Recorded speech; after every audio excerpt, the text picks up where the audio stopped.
So when it comes to vlogging cameras in 2020, there are plenty of good options, but when your budget is only around $600, your options are more limited. So let me tell you why I think that the Canon M50 is the best vlogging camera under $600.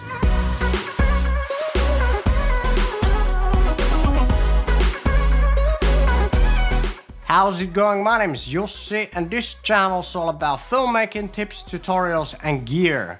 Today I'm gonna talk about the Canon M50 and why I think that it's got the best bang for your buck when you're looking for a vlogging camera around $600.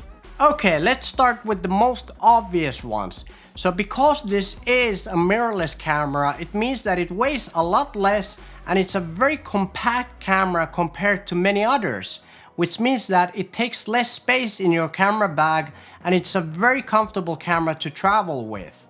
And in fact, it almost feels like the M50 is almost as small as this little point and shoot camera, the Canon G7X Mark II, which was my first camera. I mean, if we compare the size of the two, there's not too much of a difference between them. And because the M50 has such a small form factor, it's very inconspicuous when you want to vlog in public places where there's lots of people, like in a restaurant, because you don't really want to draw too much attention to yourself or have other people around you feel too uncomfortable. Okay, so probably my favorite thing about the M50 is the fact that it has this flip out screen just like many other Canon cameras. I can't stress enough how important this is when you're vlogging or filming cinematic B-roll of yourself, because it's so much easier to set the composition right, because you don't have to first set it on a tripod, then do a test shot, and then adjust the camera again, and then do a test shot until you get it right. You can easily just look at the flip out screen, set your exposure, your white balance, your aperture, and your composition all at the same time. Makes life so much easier, and most importantly, it makes the filming process so much more enjoyable. Unlike many of those point and shoot cameras, the M50 actually has a microphone input. So that means that you can get professional quality audio by attaching even just a cheap microphone to the cold shoe and plugging into the microphone input. Two other things that I really love about this camera are something that apply actually to many other Canon cameras as well, are the amazing, blazing fast and super accurate dual pixel autofocus and the incredibly natural and beautiful and accurate color science, which basically makes the footage look very natural and cinematic straight out of camera. Okay, so let's talk about the price of this camera a little bit. So this comes around $599 with the kit lens, which is 15mm to 45mm.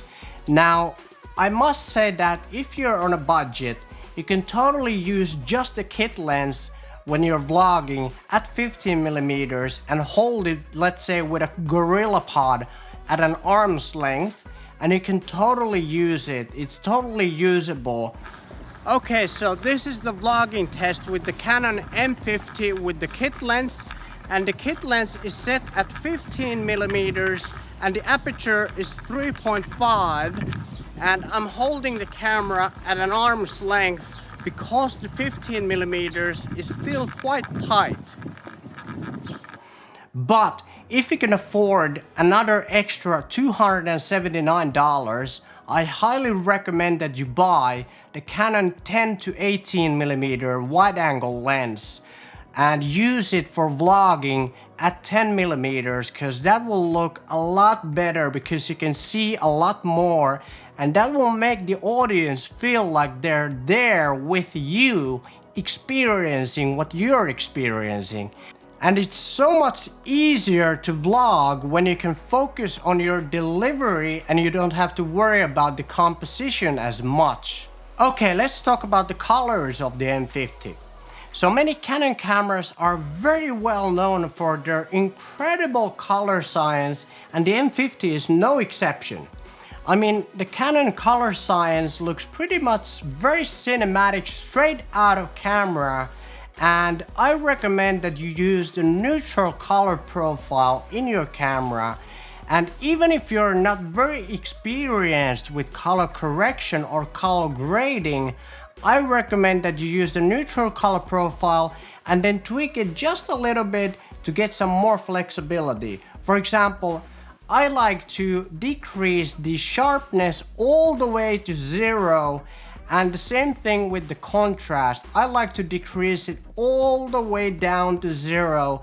That way you have a little bit of flexibility with the colors, because you don't have too much of a certain look baked into your footage. And even if you don't do anything to the footage afterwards, it still looks incredible, pretty much straight out of camera. Another thing that I think is really cool about this kind of a budget-friendly camera is that it can do 4K 24 frames per second, but there are some downsides to it. For example, you can't use the dual pixel autofocus that Canon is so well known for, because it only has a contrast-based autofocus, which isn't really nearly as good as the dual pixel autofocus. I mean, it's barely usable. And the biggest downside to the 4K mode in this camera is that it has a 2.4 times crop, which is huge. I mean, I don't know even what to say. It's insane that it has such a big crop. But on the other hand, if you're used to filming B-roll with manual focus and you happen to have the 10 to 18mm wide angle lens and you use it at 10mm, then it's a 24mm full frame equivalent, which is a very usable and versatile focal length. Another thing that I don't like about this camera is that it doesn't have an in-body image stabilization, but then again, it's not a deal breaker for me because I'm used to filming without having any kind of in-body image stabilization, even handheld, and it's not a problem for me. And yeah, I mean, I think it's incredible that a camera with this cheap price point, a budget-friendly camera, has the option to do 120 frames per second. Now there is one downside to it though. It can only do 120 frames per second at 720p, which for some of you might be like, you might be thinking that it's totally unusable. But if I'm completely honest, if I would be in the situation that I would be selecting a camera at this price point, I wouldn't even care that it's 720p. I mean, if you're vlogging and if you throw in a random B-roll clip of 120 frames per second at 720p, there's a good chance that most people won't even notice that it's not Full HD or 4K. Now, that being said, if you're a professional filmmaker like I am at the moment, then if I would have to use the 720p 120 frames per second, I wouldn't use it very often. I would rather stick to 60 frames per second Full HD. One thing that you should keep in mind is that the Canon M50 has the Canon M mount, and the M mount has a very narrow selection of lenses. However, don't worry, there is a workaround for that. You can use the adapter that allows you to adapt all the Canon EF lenses to this camera, which opens up a totally new and a wide range of different lenses that you can use with the Canon M50. So that's not a problem, but you just have to buy the adapter, which costs around $150.